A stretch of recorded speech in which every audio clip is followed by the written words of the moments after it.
Welcome back to our new series From. We are on our 4th episode of season 1, and there are 1,000 questions that this show is posing just as exactly what is going on here. Where are they? When are they? How the hell they managed to leave here? What should they even try to do other than just to exist here? Jade has finally been shown his friend Toby and has now had the realisation and come crashing down to whether the fact that all of this is real and not an elaborate ruse just for you because you thought it was some sort of party joke or birthday present or whatever, which leads me to suggest that Jade was somebody significant. It's not delved into who he was or what he was. To me, he was like a CEO of a company or something, somebody who's worth millions just with his whole attitude towards everything. And we had a conversation with the weird guy. His name's Victor. With the little boy. I'm trying to get used to names as best as I can here because the cast's not too big, or at least not the ones they're focusing on. There's plenty of people here, but they're not focusing on all of them. We're already getting used to as to what they were classing as the main cast members here. The little boy, Ethan, saying that he sees the little boy in white roaming around the woods, and Victor said, "Oh, I know him, tell him I say hello." And him also mentioning that 2 cars have never arrived like this before in a very long time. I still think he knows an awful lot more than he's willing to partake because no one's willing to ask him anything, because I think a lot of people avoid him because he's weird, which is unfortunate. No one seems to have figured out what the boundaries of this place are, which I would have thought the sheriff would have at least tried to map out by now. But what he has had to deal with in the last episode is the father of the family that got killed, the mother and the daughter, Megan and whatever his wife was named. Little point remembering her name now, she's dead. Agreeing that although he put a guillotine in the town square, so to speak, he's not willing to use it, but Fred called his bluff and has said, "No, I've lost everything in this world anyway. I'm doing this. I deserve this. This is my punishment, and I don't blame you for it. Bury me with them kind of thing." But it's interesting that the Sheriff Boyd went to the priest to talk about this, priest, vicar, whatever. That's his confidant. That's his moral compass. And even he was the one that told him and steered him in the direction of saying, you can't make a punishment and then not show the town that the punishment fits the crime. You have to go through with it. And we ended the episode with them turning up and, I'm assuming, killing Frank. We're going to find him in the box, I'm assuming, in the morning, like that.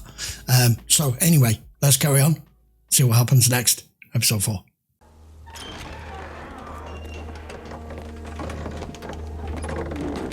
Oh, that's where Jade went, looking, and saw that thing. I'm glad you're doing this. Flashback. That's Victor. It's gotta be. It's why he carries the lunchbox around still from being a kid. Oh my god. Whoa, what a hell of a thing for a kid that age to see. He's been here since he was a small child. What is he, in his 50s? He's got to have been here 40 plus years then. You know how sometimes you dream and you forget, but then later you start to remember and you realize that it wasn't a dream and I know. Staring at me while I sleep. Maybe really happens. To remember things.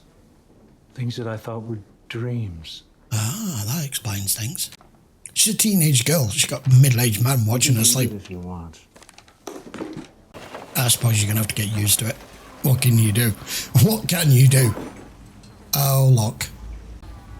Oh, my God. Yeah, you need to get rid of that before the whole town sees it. This girl, Sara, I'm interested in her because she's hearing voices and she thinks she's doing the right thing. sacrifices that are necessary to save everybody, even though that's not how anyone else would see it. The new family's not coping. The husband and the wife in particular. The kids are okay. Jim, I'm drinking tea out of a dead woman's mug in a place that can possibly exist. In a house where another child died. Julie's off doing God knows what. Julie's not doing anything. Hey, why don't we go down to that He's diner? going to convince him at some Sheriff point. said they serve a big community breakfast there every morning. What do you say? You hungry? It's covered in his blood. But your hand was forced by him himself. Do you think they'll have whipped cream? I don't let the kids see this. Hi, Sheriff. Two fine gentlemen heading. Oh, we're just off to get breakfast. What's in the cart? Supplies. Nothing, just some supplies. Gotta go over to the church, take them to Father Khatri. All right, you have a good day. I think it's really nice that she cooks breakfast for everybody and she's still keeping this diner running. Here it goes again. I heard all about your heroic adventure out in the woods the other night. Come on. Oh, Do you have pancakes? I'll have to check with the boss and see. how's she making Mrs. Lou's pancakes? kind of a genius. She could probably make a Salisbury steak from a tire iron. Yeah, that was... Sorry, I shouldn't. No. No, it's okay. Or is she not the only one? Are there other people here hearing voices too? Why is it just her? Just make sure he's buried with his family. Down to the You not priest come to back do for the service? I'm sorry, something funny? You gonna mention in your little service how you're the one who wanted him dead? it. I was thinking that. He's at the same... what do you Jade? call them? Cellar doors? I knocked on your door to get you for some breakfast. He saw something. Or it showed What are him you something. doing out here? I want to show you something. Can these things project images onto you? They were right here. There was this weird fucking symbol right on the ceiling. You're dead, right? Fucking half crushed by this giant boulder thing. And then he starts screaming. I didn't see the boulder.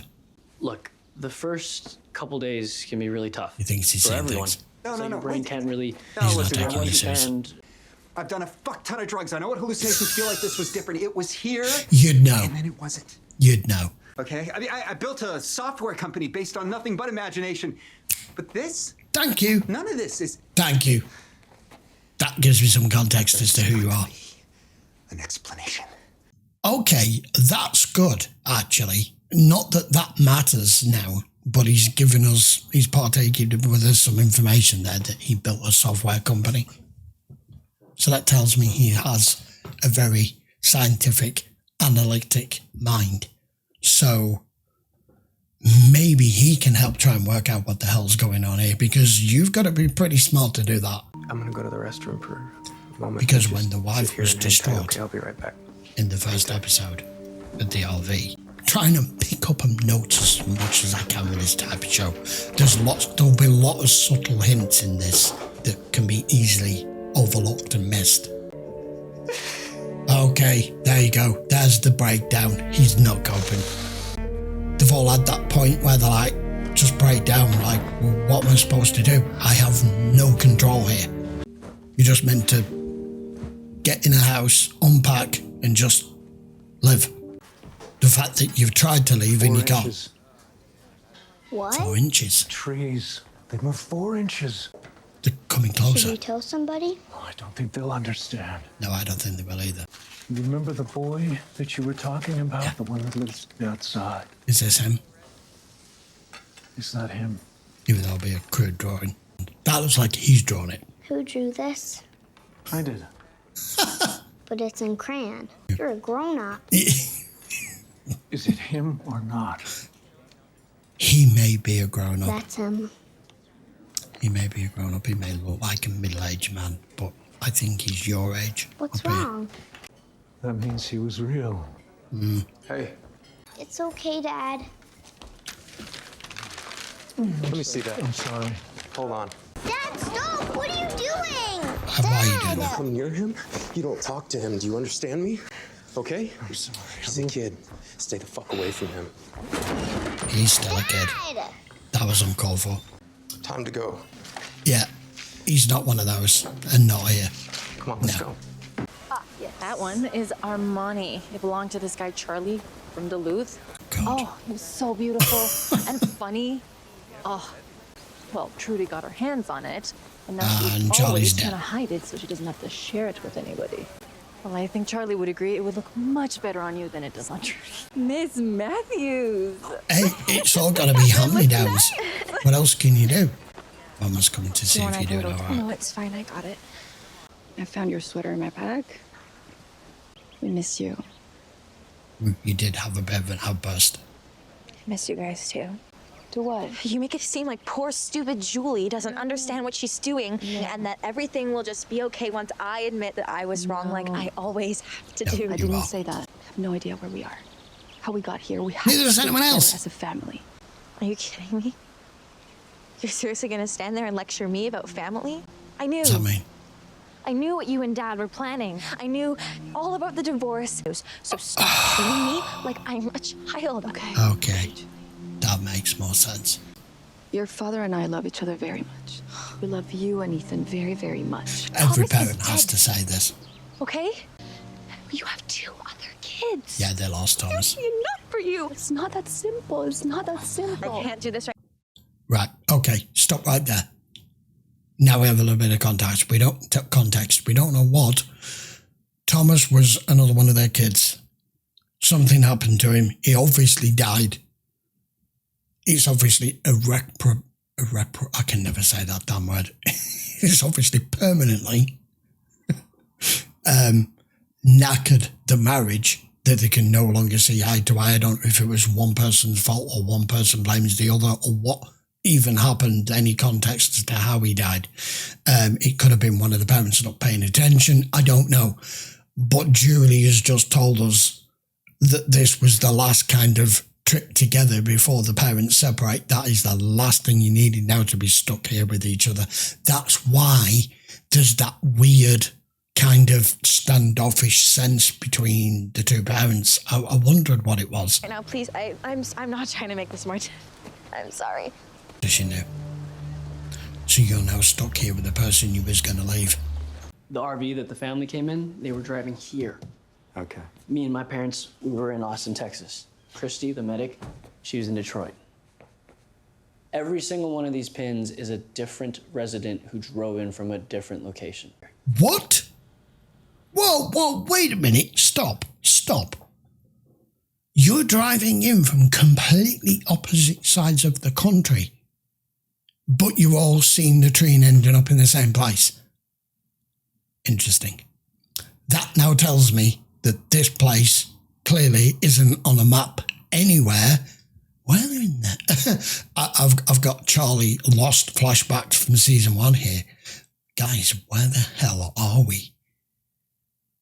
It's kind of lost kind of scenario here. There's no way you could have all arrived here from different points. And wherever this is nowhere.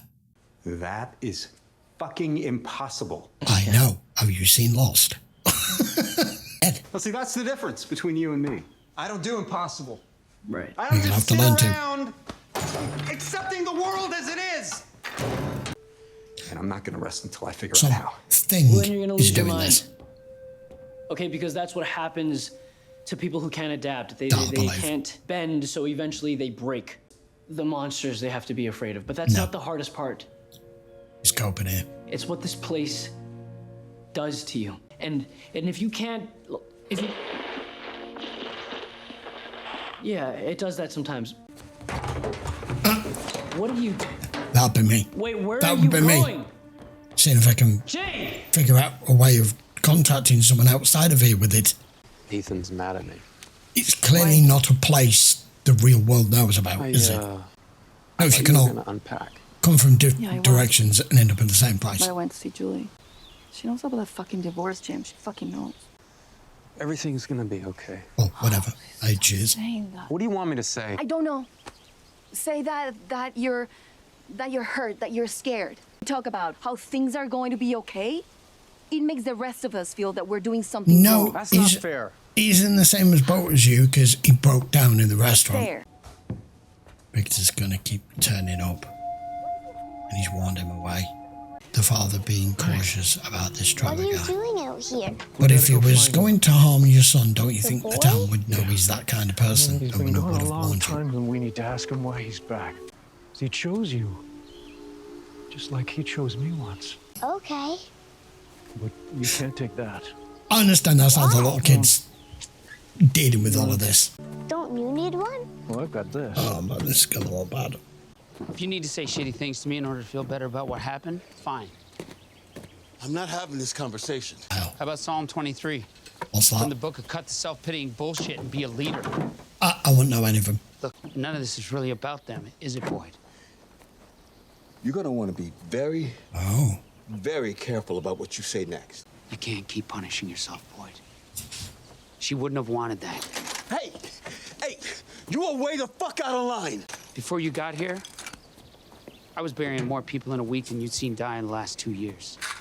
But you were the one who found the talismans. You made it possible for people here to live again, not just survive.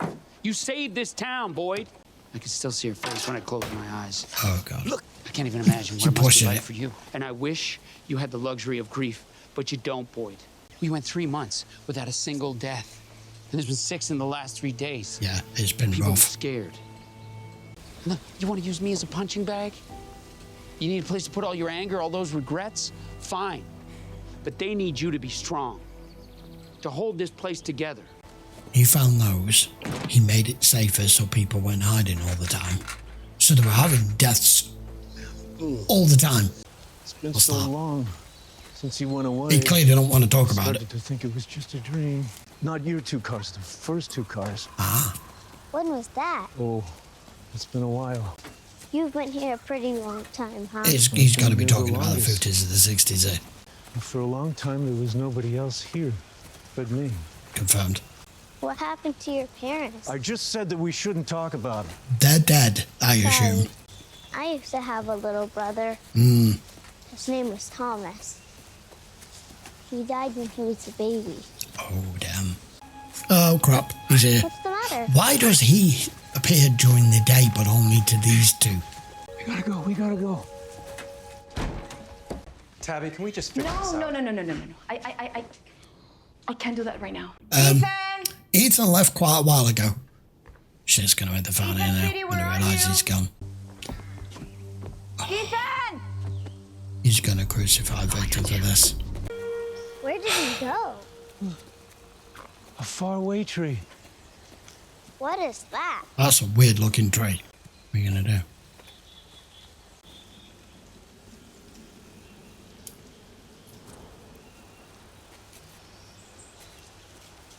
What's supposed to happen? Well, could be nothing, or it could be...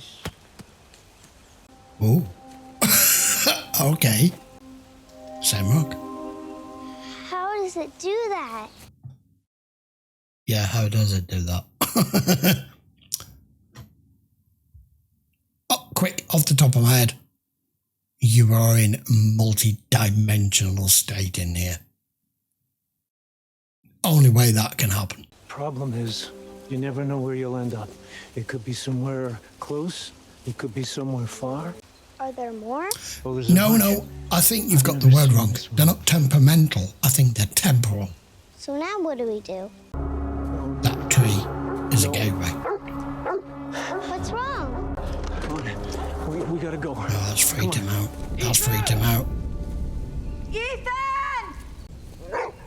There's only certain scenarios that can happen.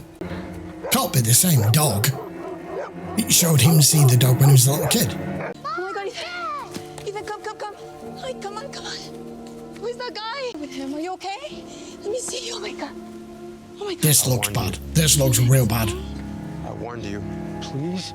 I fucking warned you. Dad, leave him alone. Jim, he has a gun. Sorry. Jim, let's go.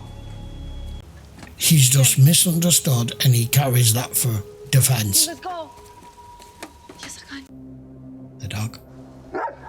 Wow.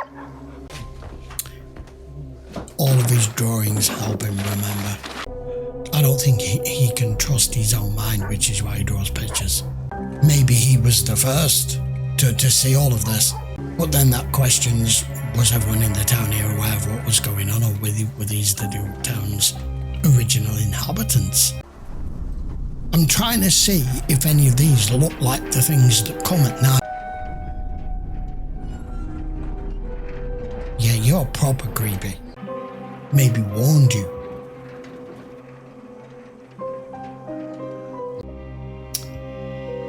Start this episode with 1,000 questions. I've now got like 2,000. He drew the trade too. I got a problem. This guy Victor up at Colony. He's harmless. The way it works here with the townspeople and Colony House. No, I'm not talking about the way it works around here. I'm talking about this guy. He's taking my kid. Sorry about that. Yeah. I have a talk with Donna. In the real world, Make sure it you doesn't would happen again. think that that's potentially He already carries a gun in his lunchbox. somebody who is a child Want to abuser. mention that to her? Yeah. Anyway, I'll let you get back to it. Look, things around here have been a lot crazy ever Squeamish. since your family got here. We have not had a chance to get to know each other. What are you guys doing for dinner? There are no mistakes, just choices. Your very new sleeping arrangements, equipped with a cozy blanket and your very own pillow. And your own pillow. For privacy. Oh my. That's nice, make her feel welcome. Well, come on, try it out. Because I think she was more freaked out than the little kid was with him. I was initially thinking these two had got some sort of weird thing that they were looking at her for. I've thrown that theory out the window now. I think they're just being welcoming. Is he... Woosah, let it all out. Is he actually law enforcement? I've been meaning to say thank you for Because what you did. he seems as though he was. Oh yeah, absolutely. You know, we take care of each other. It's like a family. You're He's just trying to be reassuring, even though he's losing it too. Yeah, it does that sometimes. Yeah. They do that sometimes. That's what we keep hearing people say. It's summer in Texas. Can this thing I'm sorry. channel in? I just don't know what I'm doing. They're making a point of making us don't know how notice to the do radio. that. But I never ever meant to make you feel. I just feel so. You two are going to have to learn to get along here if you were going to get divorced, because right now, none of that's happening. We're gonna figure it out. Someone needs to. We're gonna figure it out together. She's trying to do her best here too. What's with this? Oh my God, look at her arm. What the hell does that mean? Kill the boy? Oh my God. I don't know how far she's gone. Is she compelled? Are they controlling her? I don't know. She's having a damn seizure. Hold on. Oh man. What the hell are you doing, Victor? What are you doing? I was just trying to get a head start this time. He's digging up all the graves ready. He thinks it's going to happen again. Are you telling me he buried them all himself when he was a kid? Nah. I've just picked up on that at the end. He's digging all these graves here now and he's like, I'm going to get ahead of it this time. We've seen the flashbacks of him as a kid and everyone in the town eviscerated and ripped apart. And he said, I was here on my own for a long time. So that tends to suggest what we saw. He cleaned the town up by himself as a little boy. I just don't see how. He wouldn't even be able to drag the bodies, would he, at that age? I don't know. We need more context to that. This episode's just raised a hell of a lot more bloody questions. It's not answered a damn thing. I am getting very much Lost vibes in the way that the narration and the story is going. It's just digging you deeper into the hole before it will give you anything. The new family's not coping very well, the husband or the wife. We now know they were getting divorced thanks to Julie letting slip that she knew they had another they had another child who apparently was a baby. I don't know why for some reason I automatically assumed maybe it was an older kid. That they had one in between. They had the young boy, an older boy, and Julie. No, he was a baby, so something happened when he was a baby. Yeah, that would end a marriage. Don't know what happened. Maybe we'll get to hear more. Obviously, it's a sore subject that nobody wants to talk about, so it could be a while before we get any more information from that. And it may not come from either parent, it may come from Julie, because they will probably be too hurtful for either one of those to be able to talk about. It doesn't look good that Victor keeps taking the kid. And he's even spoken to Boyd, because I keep calling him the sheriff. But he's harmless. I do believe he is harmless in that respect. I think he carries a gun because he's always carried a gun. And if there were any hints of him being predatory around children, don't you think someone would have said, keep him away from your kid? No one said that. So I do think he went a little bit far, roughing him up and then warning him again in the forest for Victor to have to pull the gun on him. Nice that Fatima and her boyfriend, the sheriff's son, whose name I still don't know. I don't know them all yet. Have made her feel welcome with having her own sleeping area and a pillow. I don't think she appreciated being woken up to Victor just sat there staring at her sleeping. That's creepy when anybody does that, if it's not somebody you live with or involved with. The intriguing thing for me here, two things. We've got a bit of backstory on Jade, software developer, built his own company. Why he's so arrogant, but inquisitive mind, logical, technical, intelligent, not willing to just let things lie here. He said, why the fuck is no one doing anything? Why is no one questioning anything? Why is no one trying to make outside contact? Why is nobody trying to see if there's a way out? I'm sure people have already tried, but for each new person who is like him that's questioning it, you have to fucking figure it out for yourself. You have to do it for yourself. He's took the radio, which inadvertently just switched on with the whole, yeah, that happens sometimes. I want to see more on that, because I would be him. I'd be like looking for ways to at least, even if I can't escape, to at least explain something. Not just, oh, well, we're stuck here. We know if you try to walk out of here or drive out of here that you can't. So we just hunker down and sit here and just hope what happens one day, that somehow we get rescued. So I understand that. Humans are not very good at just sitting still and just waiting for their own fate to come upon them, you know? So I would be more like Jade, I think.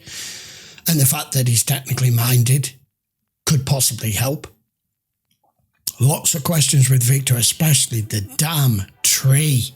What does that mean? And the fact that the deputy, whose name I still don't know, mentioned with the map to Jade that people have come in from all different points across America, and it's not like they've all drove to roughly the same location and then ended up here.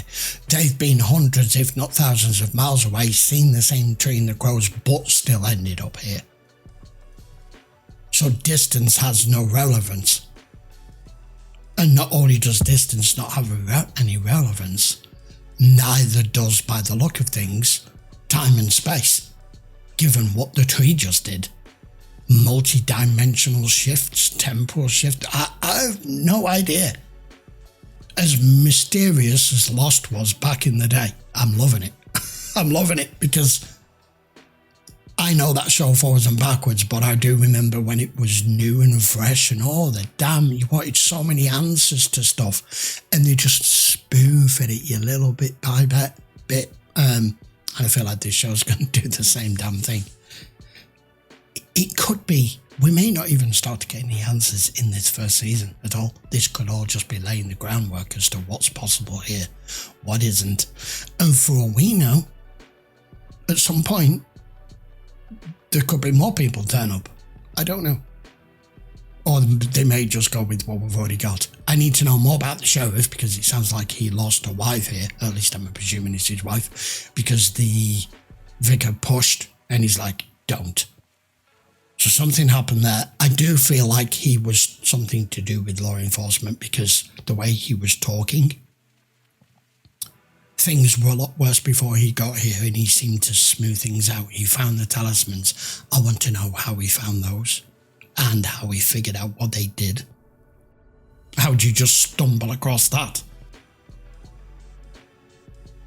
And what to do with them? It's not like when he found one, it probably came with a damn instruction manual. So how would he figure that out?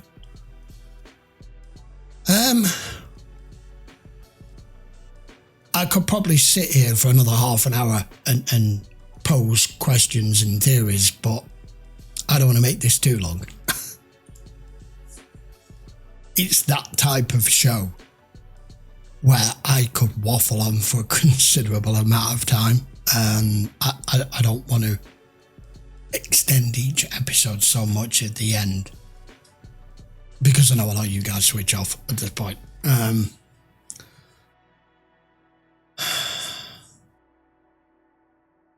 Victor saying it was a long time since 2 cars turned up at the same time, and the last time it did was the flashbacks that it showed us, where the whole town was dead. So is he saying that that's a premonition of what's to come again? That that's how it's going to go again? And it's obviously it was completely out of his hands as a small child, but he still feels as though it's completely out of his hands now as a grown man, even though he's emotionally and mentally stunted.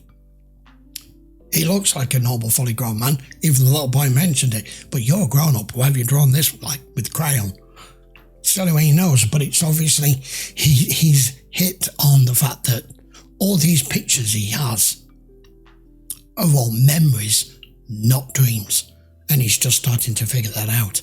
And what's with the thing with the trees are moving 4 inches further in? So is the town... I didn't know whether the town, what that was basically suggested, that maybe the town is either expanding or contracting. I overthink these things sometimes. Sometimes they give you a seed, and in my own mind, it already grows into a fully grown tree, and then they never come back to it. So I don't know. I don't know what's prevalent. I don't know what's not. Keep watching, and we'll find out. And I'll be back with episode 5 next week.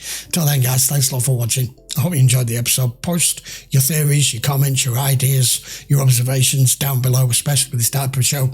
I'd appreciate a sub to the channel if you haven't already, especially if you enjoyed this show. Don't forget to give the video a thumbs up, as always, and I will see you for another one in a week. Take care.